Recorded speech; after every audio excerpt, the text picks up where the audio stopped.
Welcome into Buccaneers Total Access, brought to you by Hooters. We are here in the Hooters Owl's Nest, and I am joined by Ali Marpet, who's with me all year long, and we are so excited to be joined by wide receiver Deven Thompkins today. Deven, thank you so much for joining us. Thank you for having me. How you doing? Great. I mean, we're going to call you game-winning TD DT. Yeah, I like that, it. Yeah, everybody calls you DT, and now it's going to be TD DT. I like that. That's good. That's good. And how does it feel, man? 3-1, going to the bye week. NFC South champion leaders at this point.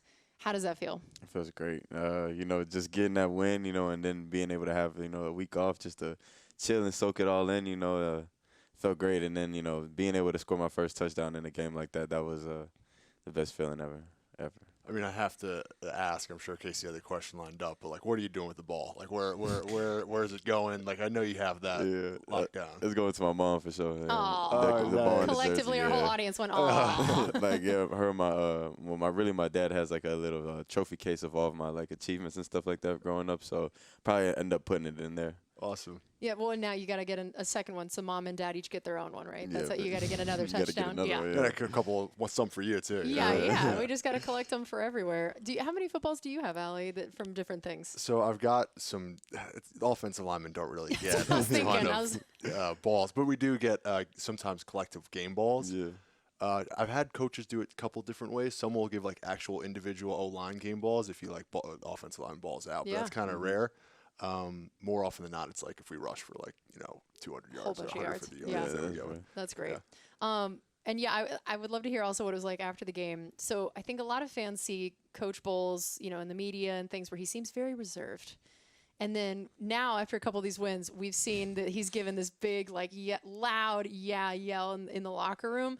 What has that been like for you guys, and what does it mean coming from a guy like him? And maybe is there a Bowles that you guys see that a lot of people outside don't? Yeah, no, it's cool to see Coach Bowles really be interactive with us like that, you know what I mean, and have that excitement too. And he's just like, ever since I got here, he's been really cool. Like I've enjoyed him a lot, and I know he's really proud of us and seeing the growth that we've had coming from last year to this year, and it feels really good to get those wins and then hear him being able to do that in the locker room. That's really cool for real. That's great. I love that. And, it was your first touchdown of your career. Very big deal. Take us through the play. Take us through what happened and how it felt in the moment, especially the significance of it in the game. Yeah, I felt great. I mean, really, I kind of messed the play up, too, a little bit. That's always how it happens every time. Yeah, I did. Is so funny. I ran into Chris. I messed Chris up on his route a little bit, but, I was coming across the middle of the field, and I tried to sit there, just to find open void, to get a ball because Baker was scrambling. And then, Baker looked at me, and I looked at him, but, there was a little bit of traffic in the way, so I was like, all right, well, I know he can't throw this to me because, I'm a little short, so I'm like, there's a lineman, and I'm like, yeah, the ball going to get bat down. So then I looked to the left, and I saw, there was, a little opening over there, and I was like, you know what, I'm going to go that way, and he started rolling out that way, too, leaving the pocket. So I just, we just know the ball, we say the ball finds energy, so he saw me running, and then, boom, he just hit me with it, and then, I made sure I caught it. That's what I told myself. I was like, I don't care what it looks like, just dive and just catch the ball no matter what, so. And then, even when I caught it, at first I didn't know if I scored or not. I was a little iffy because I didn't see anything. It was close. I was on the 2-yard line when I caught it. So I was like, okay, maybe I was in, maybe I wasn't in. And then I saw the ref's hands go up, and then my heart honestly skipped a beat because it was like, dang, I finally got one. It's been 2 years since I touched the end zone. So that was a great feeling. That's awesome. Dude, that's awesome. I have to know, on the grade sheet, was it a minus plus? You get minus for technique, plus for production? So, or was it a plus plus? I just read it this morning. He was saying, great catch and aggressive and everything. And he was like, but and it does overlook the poor route that you ran. Okay, so the grading is very subjective. The result is all that matters. Yeah. It is funny how often that's the case. And I'm like, is this incentive to just be like, you know what, I'm going to do something else. Never mind. I'm just going to screw this up. I'm going to go stand somewhere random. I love that. And how about the rest of your game? I mean, you played 45 snaps, had 48 receiving yards, and then in your career, and then you got 45 yards yesterday alone. You basically doubled up what you'd done in your career just in the game yesterday. So how did it feel, the whole game, being out there and getting a chance to get those opportunities? It felt good. It felt like I was in college again, just being able to, play a full game like that, you know what I mean? And also, it showed me that, it gave me more confidence that, I can really do this, being my size and everything like that. Going out there and, when Mike went down and being able to step up in that area, it was a great feeling all around. It was something that I've been wanting to feel, at this level for a long time since I've been here, yeah.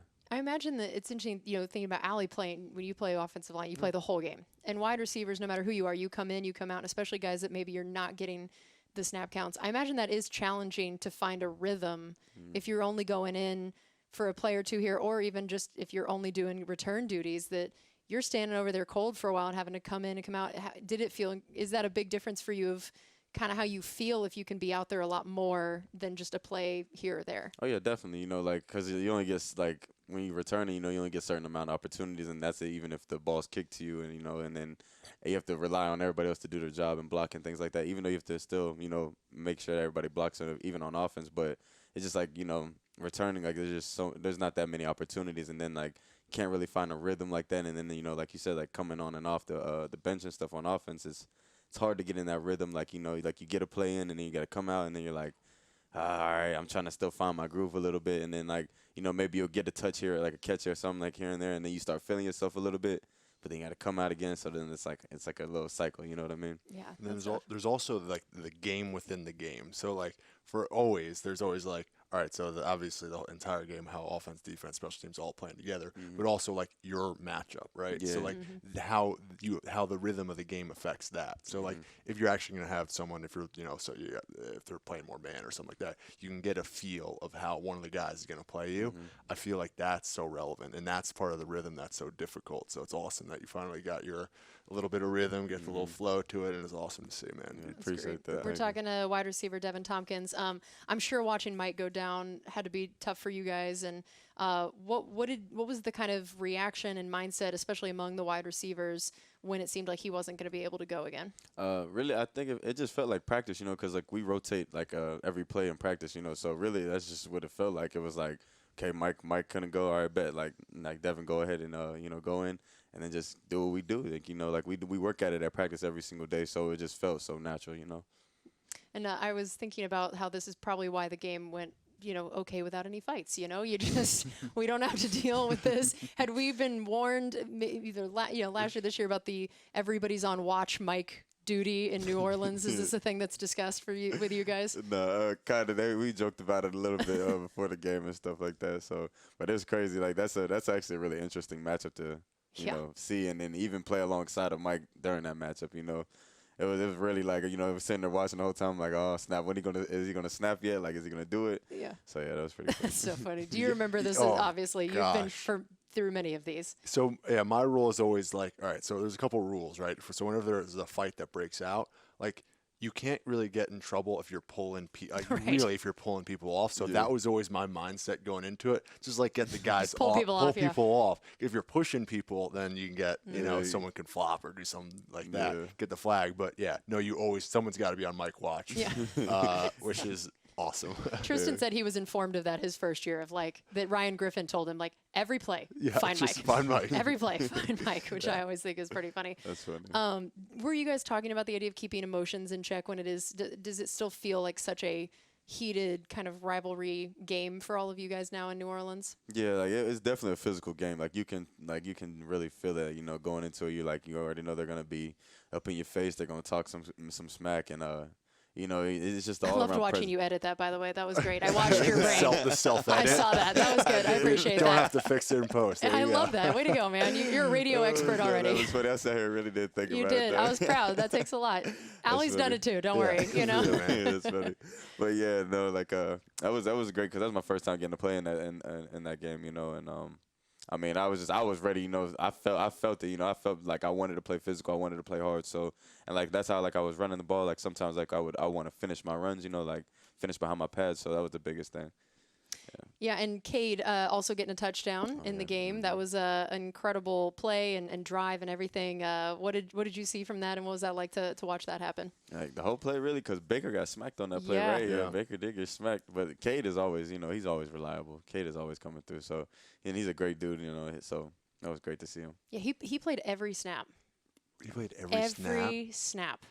How many snaps of offense total, do you know? Oh, gosh. Yeah, it's fine. We can check. Yeah, I'm like, wait, I already had that stat. I thought that was sufficient. No, that is. But both plays, though, were really feel for both touchdowns. For you and Cade were both like that chemistry, that piece, that the kind of scramble rules a little bit, right? So, I mean, that kind of speaks a little bit to the the strengths of some of the offense. Like if you guys got some, like that's gamers right Yeah, there. just Guys play ball. that can find space and get open like that. Like there's no way to really game plan for that for defenses. Like when you're playing scramble rules and just, I mean, you have general principles. Yeah. But when you guys can just go out there and Do it, I mean, it's Well, awesome. yeah, and this early. I mean, it's again new quarterback, new coordinator, a bunch of new people to already kind of have that chemistry where he can trust you guys and you can know where he needs you to be. That's a huge deal. And I know that drive was wild. I mean, it was 17 plays, 87 yards, almost 9 minutes. It was the longest drive this season in terms of plays, second longest in yards. You guys got 4 third downs in Saints territory. Like that's a monster drive. That was And a long drive. Ali, what do you remember about drives like that? Being on the offensive line, being and then also what it means to the offense to be able to complete something like that. Well, I'm curious for you. So, I guess like 3 games in, you don't really always have your game win. Like usually, I feel like by game 4 is kind of really when you have it. But when you have a drive like that early in the season too, like everybody's huffing and puffing. Yeah. Like, it's kind of the great equalizer actually, which feels nice. Like everybody's got to go has to deal with that. But yeah, I mean that's a grinder. But again, if you know that the guy you're going against is tired, I don't know how it feels for you. But for me, it always kind of felt like, all right, that's my advantage, right? Yeah. Like if we're both tired, like I have the advantage. I don't know what that's like for you No, yeah, in a for 2-minute situation, but yeah. You start seeing it in their eyes and they looking a little tired. You know you can get them. Yeah, for sure. Yeah, and you can't. It's the whole like you don't want to put your hands on your hips. You don't want to show that like you're dying. You're like I'm gonna walk around and look like I'm fine. And Palmer, another touchdown. This guy, 2 touchdowns in his first 4 career games. Tell us what you've seen from him specifically in his ability to get in the end zone, but just his ability to have some incredible game-changing plays so early in his career. Yeah, man, I'm happy for him. That's my boy. You know, Trey. He came in and he's like he has a big personality. You know what I mean? It's very big. So like he deserves it all. You know, he's a very humble individual. He's good. You know, and like he doesn't even play like a rookie. You know, him being able to come in and make those plays and like he understands football really well and he understands how to catch a football and to tackle football very well. Like even the catch against Baltimore in the preseason where he jumped over the dude, like that's a big time play. And then last night, like one-on-one matchups, he's always winning them. So yeah, Trey's gonna be special for sure. I feel like you guys are so like lucky that it's such a great wide receiver room. It's a good balance of old guys, young guys. I'm kind of curious. For you, what are some of the aspects? I think it's good for a young guy to be able to see an old guy and pick up some aspects of his game. For you, like, what do you see? I'd ask for both Mike and Chris, but for Mike, what do you see from his game, his level of professionalism that you can pull and learn from and grow from as a receiver? Is there something about his game that you can admire or take even off the field, anything? Yeah, like Mike, he's one of a kind for sure. But I'd say like it's just like how like he always seems to have like the same like like the same attitude, the same face, like the same just everything in the games. Like he's always like just in this calm, like no matter how good he's doing or bad he's doing, he's just in the same place. And like he's like it seems like he's always really in the moment and he doesn't take it for granted. And then even off the field, the stuff that he does off the field, he's such a great man. And like I mean I have a lot of respect for Mike in every single way. Of course, That's awesome.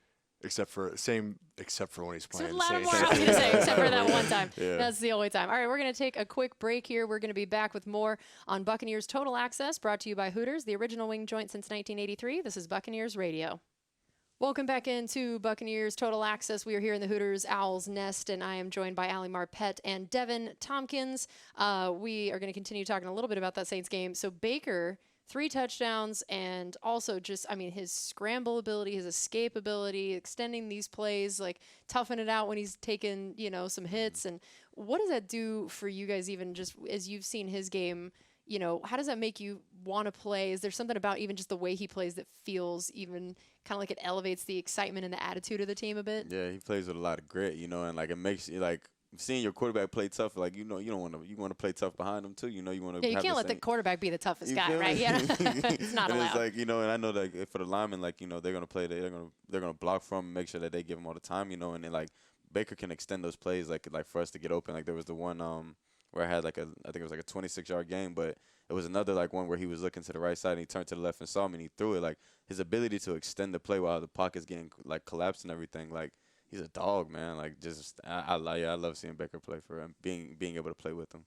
That's awesome. Is he like a pretty like verbal guy on the sideline too? Yeah. Like so every time he's like talking to you guys from an energy standpoint, checking in. I think that's so important. Yeah, you know, he comes down to the receivers, like, let us know what he sees, and he'll be like, you know, we can dominate them all game. Just keep on doing what y'all doing. You know, he gives us that confidence, like, okay, he believes in us, so let's go play for him. It's awesome. That's a big deal. I like that. And man, Chris Godwin, this guy. I mean, another 100-plus yard game. He's actually second only to Mike in franchise history in 100-yard games. That's crazy. And yeah, it's nuts. What has it been like for you to watch him come off that injury, you know, come back, and then to be able to see that he is playing at this level still, and to be able to produce a game like that? Yeah, that's just Chris, man. Like, I mean, since, like, I got here last year, you know, just getting to know Chris, like, I mean, like, just the most, like, you feel me, his routine, everything that he does, like, he's just so, like, you know, disciplined to everything, you know, so it makes sense on why he's achieved the things that he's achieved, you know, and like I honestly, like, just, yeah, like, I have a lot of respect for Chris, and just the way that he plays the game, the way he approaches the game too, at that, like, he's always so prepared, you know, like, he's always, like, every time I look at him before the game, he has his call sheet, looking at all the plays, you know, making sure he knows everything that he's doing, he's taking care of his body before and after the game, like, I mean, just everything. Like, he's just a real deal pro. Do you remember when he was brought in, Allie, and knowing the idea of what he could have been in terms of when you saw who he could be? I mean, yeah, I mean, he showed flashes. I mean, I didn't think he was going to be this good. But as far as being like that pro that you talk about, like, that was there. He was like an old young guy. Yeah, You know what I'm saying? yeah. I love that. So like, even early on, you knew that if he could go there, like, he had the steps, the procedure, like the awareness to get to that level. Yeah. So that was always really cool to see. And again, I think that's so important for young guys to see. Like, that's the invaluable stuff that having a good group, a receiver room, or any good room, honestly, is so important. And now the run game, I know that after the Eagles game, that was not everybody's favorite thing that we'd seen. So how much has it been emphasized, even, you know, for you guys as wide receivers, the importance of helping set up some blocks with this? I mean, how much has the run game been talked about for you guys in offensive meetings, and then to see that there was some signs of improvement for sure against the Saints? You know, it's everything. Like, you got to have a good run game to play the game, you know what I mean? Like, it opens up the pass game as well, you know what I'm saying? And then, like, us as receivers being involved in the run game, like, you know, like, you never know whenever the back might break, you know, outside, so you got to be there, you know, like, you can't really necessarily look back to see, so you just have to focus on your man, and, like, but it helps get into that, like, helped them to get to that third level. You know, the second level blocks help a lot. So, and like last night, yeah, we did it. We had some good movement in the run game, and like that was really good to see. Like, cause I mean, we haven't really been too bad. I think personally in the run game this year so far, except for the last game. You know, like, we had a little trouble, but other than that, our offensive line, you know, they've been moving the ball downfield, we've been aggressive in it. Rashad's been running the ball good, so, you know, I think that like having those having like days like yesterday, that's gonna help us in the long run for sure. I'm curious your mentality a little bit, and I don't mean this. I don't mean to be critical, Y'all good. but you aren't gonna just outsize a lot of guys, so like in the run game, right? So like, you got to play, like, what's your mentality going into it, like with run blocking and stuff, like? Nah, more so like I try to get my hands on them before they get their hands on me. That's perfect. Yep. I love that. Yeah. So anyone who can initiate contact first, that's the winner. That's I like that. Yeah, that's how I do it. Because then, like, you know, for me, like, if I can get inside you, I know I'm shorter. So if I get my arms inside you, it's going to be harder to get off, you know. And at least, like, you know, all I got to do is put my body in the way sometimes, you know. Yeah. And that's all you need for the runner to run off. So, yeah. Of course. I like that. That's good. We're talking to wide receiver Deven Thompkins. Also, we got to talk about Antoine Winfield Jr. What a game. What a game. So 9 tackles, a sack, forced fumble, tackle for loss, pass breakup. I mean, it's like every stat imaginable, basically. He's stuffing it. He's got the most sacks by a DB since he entered the league in 2020. What is it like to watch a guy like that out there, both whether it's training camp and practice and you're going against him, or in the game, and to appreciate as someone who, you know, has had to sort of face him? Yeah. What are teams experiencing out there? I'm glad he's on my team. That's what I got. But he's a dog too, you know, like when he flies around back there, and he's so smart too. Like, he reads the pass concepts, he can read everything, and then when he triggers, like, you know, like if I'm running like a dig route and he's coming down from safety, it's like, like, you know, you're gonna get hit. Like, you know, like, there's no way around. You know he's gonna hit you. But like, he's fast too. Like, you know, and he's not the biggest safety in the world by any means, you know. But he's so physical, I think, and like that's the, you know, as a safety, like a physical safety is very scary. You know, like that's gonna worry receivers. And then even when he comes off and he's able to blitz and get those sacks and stuff like that, like, it just shows that, like, you know, what he can do as a player. It's fantastic watching him. I don't know if he got an accolade or anything like that from last week, but like deserved it. I mean, dude, balling out week in, week out. It's unbelievable what he's been able to do. And also, I've heard other people talk about, but his competitive nature, kind of like driving other people again to play at a higher level. Yeah. It's awesome. Definitely. What do you remember about a guy like him? I had to do both center and guard. Where there are times you're having to call out protections and all of that. So, how does a guy like him complicate things for an offensive line? That's I think of like the sort of kind of like not the Tom, like Ed Reed, like find Ed Reed on every play. You saw that, like one of those. It's kind of like that with Antoine. Like you just gotta account for him. And they'll also talk about the fact that you guys were kind of just out there gaming, right? Like playing scramble rules and just figuring stuff out. I feel like that's what he's been doing. Like with his turnovers and like you can't how do you game play? Like points of contact for running back. Okay, he's still punching the ball out. Like doesn't matter. So it's so fascinating that like you can coach guys up, but if you got guys that can just execute and play at a high level and just game, then it goes a long way. It's incredible. And we saw that Carlton and Jamel have each missed time, and then even Ryan Neal had to go out in the game, and so guys like Zion have had to step up, D. Delaney have had to step up, and so we've gotten to see that. Man, not only do we have high caliber starters, in Carlton and Jamel, but all these guys stepping up and making huge plays, deep interceptions in 2 games in a row now.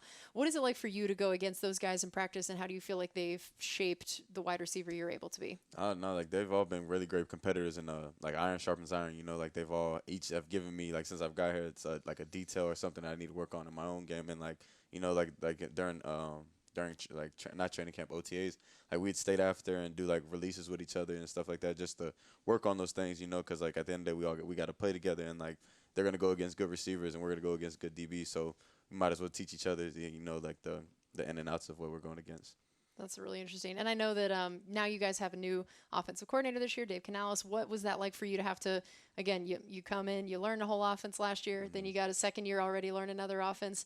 What was that experience like for you? Did you feel more equipped second year to be able to digest all of that and have a good handle quickly? Oh, yeah, definitely. Like it was like more so like because in college I had 4 different offenses as well, so I've been used to like having to adapt to a new playbook, so, and it just gave me the ability to see like I guess the differences in like offenses that were like compared to what we had last year to this year, and like just seeing how like I guess all over the league, like things are like like it's the same concepts, but it might be a different different name for them. So it was easy to adapt to. Just had to easy to adapt to the concepts. Just had to learn the terminology. Yeah, you always gotta like I've never like spoken foreign language. I wish I could, but like you make the translation in your head, right? Yeah. So this concept is this, and like exactly, whatever even did that from college. Like even if you have a college play or something like that, oh, that's what this is, and exactly. You just like in your head you just make that translation. That's so interesting. I feel like they should all just get together. Like let's just all come up with one.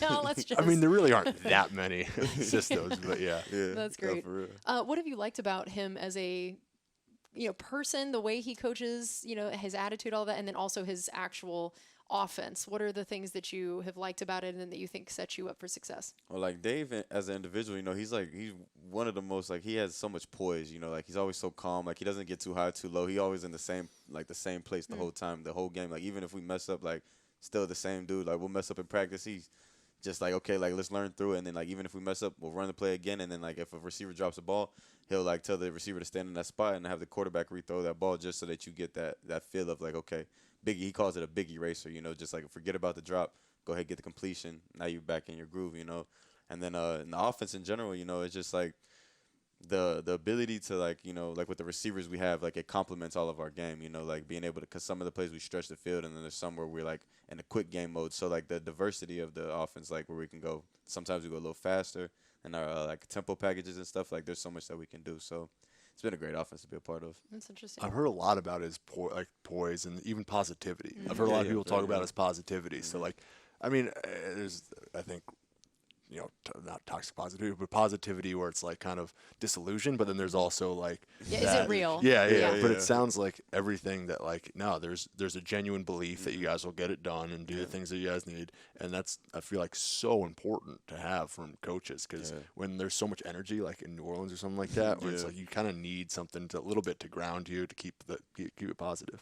What do you feel like each of you wanted most or appreciated most in either a position coach or a coordinator?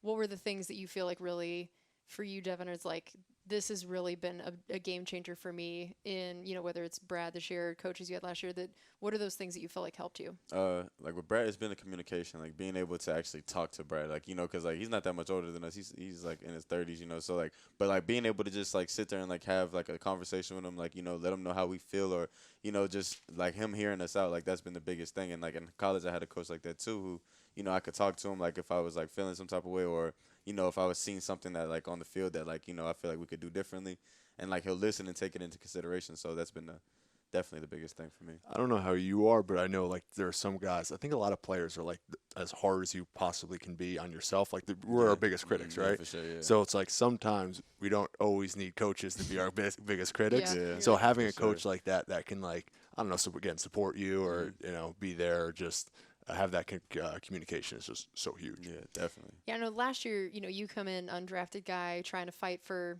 even practice squad, role, and having to just fight and claw your way to stay here and be here. And then now here you are this year that you're doing the return duties, you're making game-changing plays on Sunday. What do you credit as what got you from there where it was day-to-day, not sure if you were going to make the team, to now you're being a key contributor? Really, I really just trusted it, like, that like I could do this, because like you get to that, like last year, like I was at that point where I was like you see great people, like great players in college, and they come to the NFL and they don't always have the same success, and that was something that like I always worried about a little bit, and I was just like, man, like I just came from having such a great season in college and achieving all these things, and then like you come just being on practice squad, and like it was hard to stay in it at first. I'm not gonna lie, like it was very like just I got on myself a little bit, but then I think what really like kind of changed my perspective was the first game I did play, against San Francisco, and I had that 54-yard kick return. That made me like, it was like you got to be ready at any moment. Anything can happen, and like one play can change the whole entire dynamic of everything. And then like coming into OTAs, I had way more confidence in my like just the whole ability coming into the situation, understanding what to expect. Like this year, so it was easier for me to kind of come in this year and have more confidence and being able to, have a game like this, like it felt natural and it felt like, that was what was supposed to happen. So, yeah, like I definitely accredit that to like just being patient more than anything. Yeah, I think that's again a testament to you, because I feel like there are so many guys that get dejected, right? From like so almost everybody's that guy in college, right? If Yeah, you're playing the agree, NFL. yeah. So, but then you come here and it's like, all right, not everybody can be that guy. So it can be so, again, dejecting, and guys sort of fade a little bit. It's just easy to, it's pretty natural. A lot of guys do it. So again, to stick with it, and then again to have that opportunity when it comes and make the most of it, it's awesome. That's a big deal. I like it. All right, we have more coming up here on Buccaneers Total Access, brought to you by Hooters, the original wing joint since 1983. This is Buccaneers Radio. Welcome back into Buccaneers Total Access. We are joined by wide receiver Deven Thompkins, and this is the part of the show where we love to hear a little bit more about guys' stories, where they came from, a little off-the-field stuff. And I know you're from Fort Myers. Did you grow up a Bucs fan? No. Ooh, wow. I should have asked that question before we got on here. I mean. No, it's fine. It changes. Right? You're allowed to be a whatever Yes. fan growing up. Yep. So my family's originally from Pittsburgh, so really I grew up a Steelers fan. That's fair. The family influence is intense. That's understandable. That trumps all. I mean, It that's does. what Yeah, it is. yeah. Unless it's like Allie's family, where I'm sure there was no football allegiance Yeah, at all. I went before. to a Giants game, a couple Giants games growing up. So yeah. There we go. I like that. I know that for you in high school in particular, you found out you were already going to be a dad in high school. And what is it that you remember about that reaction, especially when you want to play football in college, you have a lot of plans for yourself, and how you felt in those moments and how you made sure that was not a dream that was going to die in that moment? I understood that I couldn't stay where I was at. That was the biggest thing, like I wasn't going to be able to do what I wanted to do for my daughter, like, if I stayed where I was. So I was like, no matter what it looks like, no matter how hard it is, like, let me go do this and like go to school, and, we'll see where I end up, because like at the end, like when you're in college, everybody's trying to get to the NFL, but, there's only a certain percentage that make it, and then like for me, like I had all these things like, like walls against me, like being too small, being too short, like not going to a big school, all these different things. So it was like, honestly, like I was always a little nervous, but, like, I don't know, like just seeing my daughter's face, and then even when I got to college and had my son, like that was just another one. Like, okay, now you really have to do this. Now you got two. So that was like I can say my babies were like, I always wanted to be great. I always wanted to be one of the greatest to play the game. But my children are like they gave me a different type of motivation in order for me to want to achieve that now. That's incredible. And I'm always fascinated too when guys like know like from an early age like, oh, I'm gonna play in the NFL, or like I need to figure it out. Like at what point was the NFL your what dream? Like when did you think you were actually gonna make it? When did I want to make it, or when I think I was gonna make it? I guess both. Yeah, I guess both. All right, so when I was 7, like the first time I ever played in a football game, my jamboree game, scored like an 80-yard touchdown, and I was like, oh yeah, like This is it. this is what I want to do. I'm you gonna know? play in the Yeah, I was that. like, this is fun. Yeah, I was faster than everybody. But then when I really found out it was a reality was really my junior year in college, like just because and it was a COVID year, but like I was having like a good like a little like the season was kind of little or whatever, so I had a good like couple games, and I was like, dang, like it's like I did pretty good, like just for these 4 or 5 games, I was like, okay, this really might be able to. So I was like, I told myself the next year when I came in, I was like, I'm gonna be the best wide receiver in college football, like no matter what it looked like. And like I worked so hard during that. I love it. That's- I love the editing. Dude, it's so good. You've been coached up close. by somebody. I know. That's Like, who taught you fantastic. this? That Yeah. was close, but I worked hard like that off season, and I told myself like, all right, when we get into this, like I was like, nobody's gonna stop me. I was like, I can't be stopped. Like I was like, I'm gonna play for my kids every game. Like, let's do it. And then like sure enough, like week after week after week, I just started. My yards went up, my plays went up, and then like I looked up at the end of the year and I had like 1,700 yards, and I was just like, you did it. Like Yeah. you got what you needed, because like at the end of the day, like your film is your resume. In college, your stats and stuff like that, like all that stuff matters. And even though I did achieve all those things, I still went undrafted. So like at the end, like, I was a little trumped a little bit. I was a little sad about it, but I was like, at the end of the day, like all you gotta do is get in front of a team, and like I was like, I already know how I feel when it comes to my kids. Like I'm not gonna allow myself, to fail. Like even though failure is still possible, but like. Like parent strength is a different It's a whole type different of thing. strength. That's the lifting the car off the kid kind of strength there. He's like, it's nope. different. Yeah, I'm not gonna lie. Well, and you had your son living with you in college, and I think I read even that you were taking him to meetings with you and all that stuff. So, like, what was that like for you to be, I'm sure, one of the few, if not the only one on the team that, maybe had a kid living with him and bringing him to meetings, all of that. Like, so it's college, and playing a sport in college is hard enough. And then you were having to raise him, take him stuff. What do you remember about that time and some of the biggest challenges with it, and what it was like even with your teammates watching you do this? No, it was I think just being being exhausted, because like I would have to, go like there was a day where I had my daughter and probably for like a month and a half, 2 months, where I had my daughter and my son out there by myself, and I had summer classes, and we still had summer workouts. So like we had summer workouts wake up at like 7, have to be out there at 7, so I wake up at like 6:30, get both of them like up, dressed, get them ready, how to get their bottles, their little diaper bags ready for the day. And then like I would go do my lift or whatever. They would be in the weight room with us, like just chilling. And like they'd be over there just chilling and I'm stuff. imagining the music blaring Yeah, in right. the weight room and these babies just chilling No, there. they're like, playing some lullabies or something like that. for the yeah, they're kids. trying to lift while there's kids' music playing. Like my daughter, she would be on her iPad on the little floor, and then my son would be in his little stroller. Do my lift. I go check on him like throughout the lift and stuff like that, and then right after that I have to go to class like at 8. So then I'm hopping on the little bus with both of the kids in my stroller on the way to class, and then we sit in class. And then even during that time period, I had a professor. I remember her, Dr. Gruey. She would hold my daughter like in the middle of her like teaching us and stuff. She'd sit up there and hold her, and I'm like, are you okay? Like she's like, yeah, don't worry about it. Like, and every day, like it What was a like professor. that every day. So I had a lot of help there. Like definitely at Utah State. I feel like exhausted doesn't even begin No. to describe. So any one of those One of things those. College, is exhausting. exhausting. Workouts, Great. exhausting. Kids, exhausting. Put that all together. I don't think there's a word for it. I mean, that's Yeah. unbelievable. This is why you have so much energy now on Yeah, the field. yeah. You're like, this is easy. Yeah, this is the You easy don't even part. understand. And then also, I know your son has Down syndrome, and I know you're a big advocate for that. And then also, Dee Delaney also has a daughter who has Down syndrome. How has that been to have someone else on the team to understand what that's like? Maybe share some ideas for you guys, or have your kids even meet. Just what has that been like? It's been great, and especially like the type of Down syndrome they have, like trisomy 21. Like I remember the doctor would tell me it's not really common. Like that's not the most common Down syndrome because it's an extra chromosome. So but like just actually meeting somebody who has a child, and like that's we're close in age and we have like a similar situation. It was really cool, and like like his daughter's beautiful, and like I'm just happy that there's like somebody else who's doing the same thing as me. Like we're in the same situation. Like it's definitely a blessing. It's comforting for real. That's really cool. It's amazing when you can have a teammate that means more, that there's things off the field as well that you guys can support each other on, separate from just on the field. What do you remember about joining the Bucs that first, off season, the camp, you're undrafted? Take us through kind of the decision to come here and then what that beginning part of your journey was like here in trying to make the team. Yeah, so I remember after the draft, my agent called me. He was like, these are the offers we have on the table or whatever right now. And I told him, I was like, I'm not going anywhere cold. And he said Tampa was on the I love this is what I said too. This is how I ended up here. I swear, because I just came from Utah and I'm a Florida boy, so I'm like, man, I did 4 years out in the cold.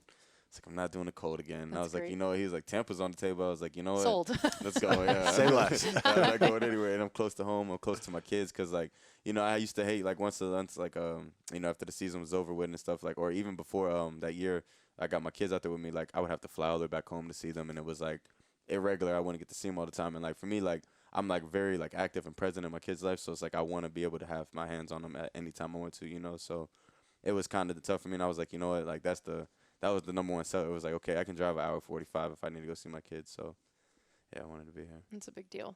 And I also know that it had to be kind of hard in some ways knowing you were joining a pretty stacked wide receiver room. That a lot of times when you're an undrafted guy, That's what I expected. Right. So most people say, I looked at the roster. And I look, was, doing sort and of you knew the that math. wasn't going to be the thing here. And then, but it's hilarious that it was just warm I weather don't want to be. state. I love that. Again, I came from Missouri, and I literally said, I was like, nope. Done. Do not want to do the cold. Where can I go that is warm? I love this. Why are you a I small relate to Utah, this. my guy? I know. What do you What do you That was do? the only offer okay. yeah. Okay, well, there you go. There's a lot I of also sense. feel like this is the difference in a wide receiver and an offensive lineman, where you guys are like, send me to the cold. Yeah. And then the wide receivers are like, please do not make me go to the No, cold. I don't want to go there. But even choosing to come here with the stacked room at the time, because it was there was 14 of us last year, whenever we all got here, and it was we had a lot of vets too on top of that, and I was just like, dang, I don't know how I'm gonna do this, but let's just do it. You know what I mean? Found I a was way. and then I started because I didn't really have a big understanding on understanding how practice squad work and things like that. So once I got here and I started just asking questions and okay, so maybe practice squad isn't a bad thing. You know what I mean? At the end of the day, you're still a part of the team. So I was like, all right, well, I know that there's there's some vets. I was like, okay, so the thing I have to fight for right now, or what we were all fighting for before they brought in was we're all fighting for practice squad. That's at the end of the day, that was essentially what it was. So I was like, okay, well, as long as if I can keep my foot in the building, as long as I can stay in the building, I think that'll be the biggest thing for me. So and I just told myself every day, okay, if when that opportunity comes, let's go. And then when I did make practice squad, I told myself every day I'm gonna get better. No matter what, I'm gonna get better. I'm gonna work on my craft because I don't know whenever my time is gonna come. And then I started hearing stories about how anybody could get hurt, a receiver could get hurt and you're up the next week. You know what I mean? So just staying prepared and they kept, and it was easy to stay in it because last year our coach, he made us involved the practice squad guys doing taking reps when Mike didn't practice or Chris didn't practice those vet days. We'd get in there and take all the reps and stuff like that. So that helped out a lot. It's a big deal. Yeah. And I'm curious, how many weeks were active Last year? 5. 5. Yeah. That's a relevant big deal. number. Yeah. Well, that's a big deal. technically 6, so I was inactive. They brought me up for the Atlanta game because I think Russ got hurt, and then I ended up not playing. But then after that, I ended up coming up at the end of the year, for the last 5 games. Something that I love about watching Deven in practice or games or whatever is I feel like you never make a catch that's just like a catch. It's just a normal catch. It's like a circus flipping over. We're diving here. It's everything is a highlight reel catch. And I would love to know if do you know in the moment that it looked like that? Or is it not till later when you maybe see it up on our account that you're oh, I did some wild things there? Yeah, no, that's how it usually goes. In the moment, I'm just okay, boom, I'm just catch the ball, you know what I mean? But then I'll be thinking about it, I'll be dang, I wonder how that looked. I was I can't wait to go back and watch this. Yeah. Yeah. And then you kind of impress yourself maybe a little bit I'm later. I'm okay, that was really cool. I ain't gonna lie. Awesome. You obviously had that experience, Allie, of watching yourself on making crazy plays out there. Yeah, dude. I mean, it's awesome to see at least for you at least you can see on the Instagram account all that good stuff. Not a lot of those highlights for you showing up on our Instagram. I was thinking about last year. Carl Nassib joked about how he watched a play. And he said he looked like he was running Moe's in The Office, for anyone who knows what that means. That he was I really thought I looked a lot more athletic until I saw that play. Do you ever? Well, I'm wondering if you have any of That's those. what I You're was like, I thought I was in the air for way longer than Yeah. I was. There's a couple times like I've had some like where like I thought like I was like, dang, I probably did cool. Like that probably looked good. You go back and look at it, you're like, dang, that did not look Did good. not look good. That's so funny. I love it. So obviously you are definitely known for your speed for sure. Where would you rank yourself on the team in speed? Ooh. And none of them are here, so you can, you know. Just when we get them on the show, we'll Yeah, well, then confirm. I'm gonna say I'm probably, if not first, second. To who? Wow. Well, I guess it's a tie. I say diplomatic. it's like a tie. I'm gonna be diplomatic, but me, Trey, and Jamal Dean. Okay, because we had Jamel on the show, and he said he claims he is the fastest. He was not diplomatic the way you were. Yeah, no, that's real. So, but it's you said Trey Palmer and him. And you think those are the three on the team? Yeah. Like Okay. out of all us three would have to race, but yeah, I'm gonna say I'm still going. Oh yeah, I could slide on both of them. I'm not gonna lie. Were you track as well? Yeah, in high school. Yeah. And what'd you run? What was your 40? My 40 for 4.34. Wow. Fast. What was yours? Not anywhere close. So if you were going to build a 4x100 team, we had Jamel do this, and I want to hear what you say too. If you were going to build a 4x100 relay from people on the Bucs, who are you picking? Us three first, and then fourth. Let's see. Who's surprisingly fast? You know, Mike's not that slow. This is amazing. That's This is wild. what Jamel said. I don't This believe that for a second. I think people are just defaulting to I that am because like so that's like No. you think Mike Box. Like Yeah. it's not. But Jamel said that it's the striding. That Yeah, he said he'd exactly, he's yeah. the straightaway guy. He'd be like a second leg guy. Yeah, for that sure. he's your second leg guy, the Okay. straightaway. All right. Yeah, I thought the same thing. Surprising, yeah. And now what I want is for Allie to build a big man 4x100. Oh gosh. I did not know that this race existed until fairly Cornbread. recently.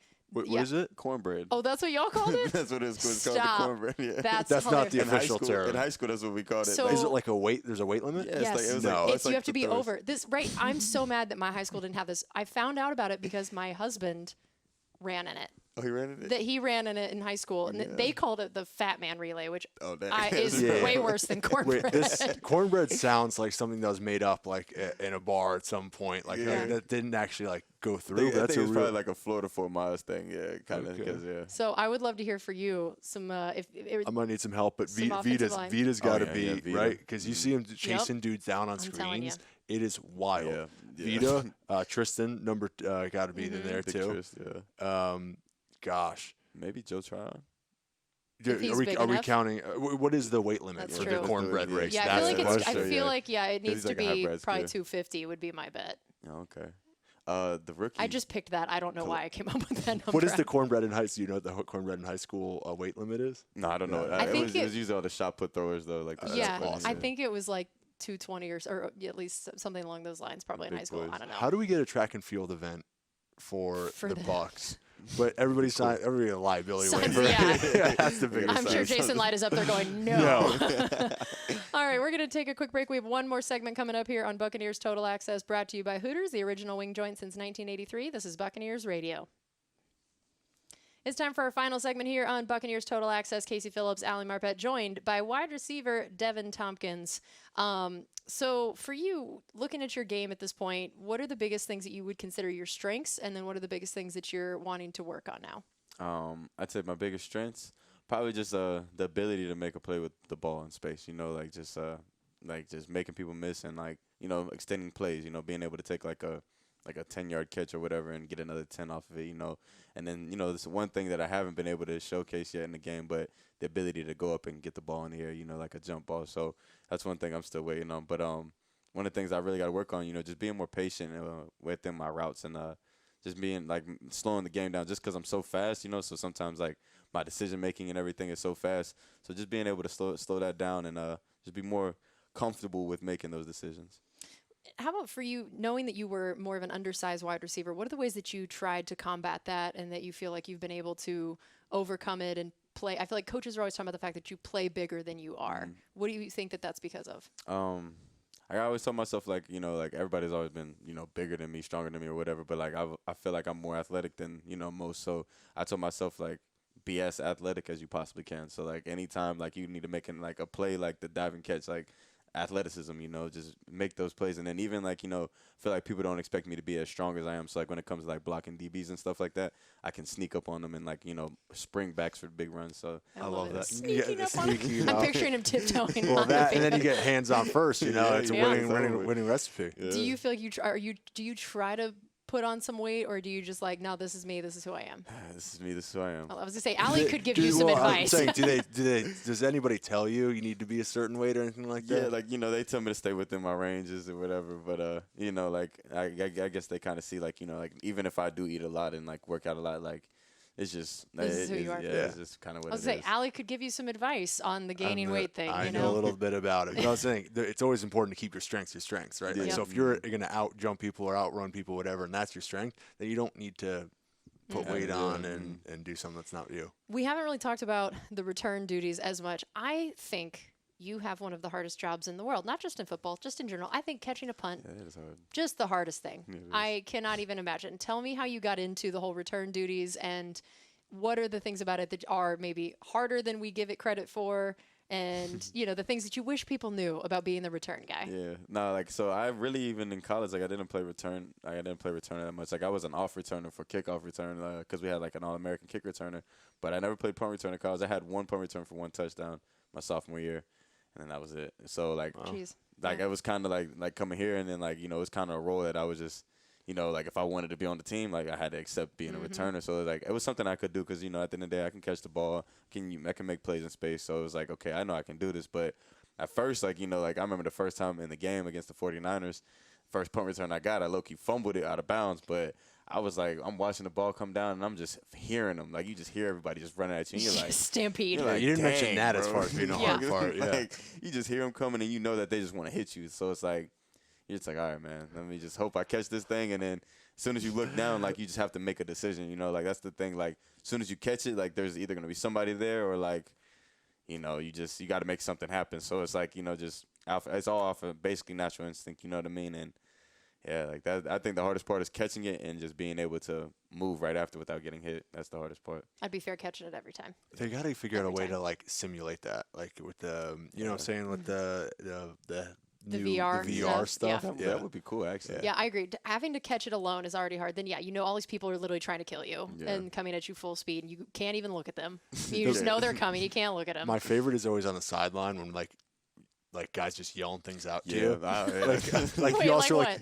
no, because like, oh, there's so many things that can happen. Like either like they're telling him what to do, or like where you got time. Like I loved when coaches would yell that out, and it's like, dude, like I got enough to be thinking yeah, about I here. got enough to be thinking about. I'm not thinking in your coaching right now. But sometimes that helps. Like I'll tell like one of my teammates to do that. Like I'll be like, man, hey, scream. If I got time, let me know. If not, say no. Like just say it, because I do not want it. Because like I'm gonna take a risk. Like sometimes like I take a risk. Because like you never know what can happen. Sometimes they're coming too fast and might catch it. And all you gotta do is just step to the side and he'll just fly past you. You know. So, but like whenever I go like to the other sideline, like there was one time where I did go to the other sideline and they got me. I ain't gonna cap. Like I went up there and they were like, "You got time? You got time?" Oh, did you? No. I did not have time. Yeah, I did not have time. You got to be able to pick out like the one yeah, voice. do I recognize this voice or not? Who's that? Like that's one of the many things Yeah. you have to do while you're doing that. That's I got hilarious. one time. It was funny. That's I have to admit that's That's very good. funny. That was. Allie, did you ever try to catch a punt or No, anything in that was practice? never good. I always tried to like watch the coaches though, at least give the advice that you got time. That was always my favorite. No, if I caught a punt, that was. I know that there are teams that have done that in practice, have tried to like let other people feel. I know Levante randomly does this all the time, right? Does he still do it? He used to. Catches 'em? Yeah, he would go in practice and off the jugs machine. Levante would just wanted to do I this. haven't seen him do this. Okay, That's he's funny, though. finally maybe old enough that he's like, okay, Yeah, he probably is. I'm good. That's so funny. And then how our next game coming up is the creamsicle game. You got Oh, the that's bye week and then the exciting. creamsicle. How excited are you for those jerseys? I am. I mean, I went back home and looked at an old video of it. I was like, dang, like this is what it looks like. Okay, like, but yeah, I'm excited to wear that. Like that's definitely it's an honor, you know, to be able to do that, like get to wear them. So Yeah, there's so many people in this franchise that have never gotten yeah. to wear them. That's a pretty big deal.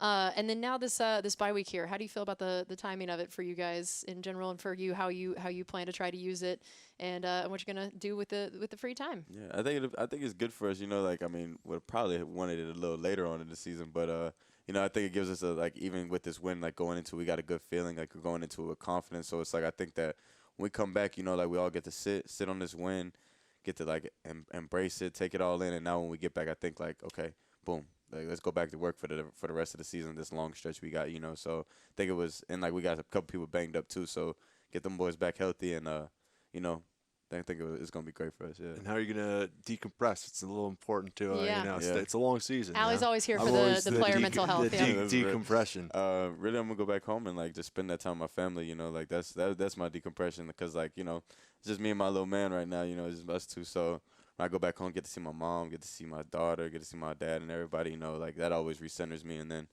it gives me like a reason. Like okay, like this is my why. This is what we're doing it for. Like I get to see everybody again. Now it's back to work, you know. So That's a big deal, and you get to make sure that football is in the place that you want it to Yep. be. I love that. All right, well, Devin, thank you so much for joining us. This has been awesome, and congratulations again on such a big game, and good luck the rest of this season. Thank you so much. All right, and thanks to all of you guys for joining us here on Buccaneers Total Access. We've been in the Hooters Owl's Nest, brought to you by Hooters, the original wing joint since 1983. This is Buccaneers Radio.